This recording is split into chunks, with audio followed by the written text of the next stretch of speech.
पाकिस्तान तहरीक इंसाफ रियाज reason के रहनुमाओं की जानिब से वज़ीर आज़म पाकिस्तान इमरान खान के हालिया दौरा सऊदी अरब के हवाले से प्रेस कॉन्फ्रेंस की गई, जिसमें रियाज रीजन के साबका सदर चौधरी शबरेज़ अख्तर और अब्दुल क़य्यूम खान ने वज़ीर आज़म इमरान खान के हालिया दौरे के हवाले से खिताब किया, जबकि चौधरी शबरेज़ अख्तर ने वज़ीर आज़म पाकिस्तान इमरान खान से ख़ुसूसी मुलाकात करके सऊदी अरब में पाकिस्तानी कम्यूनिटी के मसाइल से भी आगाही दी। सबसे पहले जो खान साहब का दौरा था इंतहाई कामयाब दौरा था, जिस पर मैं हुकूमत पाकिस्तान को और सऊदी अरेबिया में PTI की जितने कारकुन हैं उन सबको मुबारकबाद पेश करता हूँ।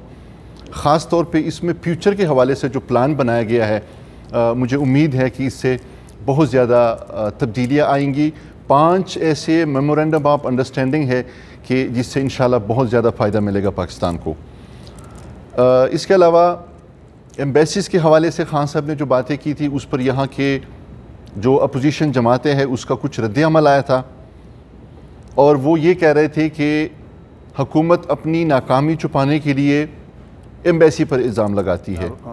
वली-ए-अहद मोहम्मद बिन सलमान की ख़ुसूसी दावत पे आए थे और काफ़ी सारे MOU साइन हुए हैं, काफ़ी सारी चीज़ें उसमें डिस्कस की गई हैं। स्पेशली ओवरसीज़ पाकिस्तानियों को उसमें जेलों के हैं, अरूब के हैं, बाकी काफ़ी सारी लाइबिलिटी के हवाले से चीज़ें हैं। तो खान साहब ने उस गरीब तबके का जो है बात की है।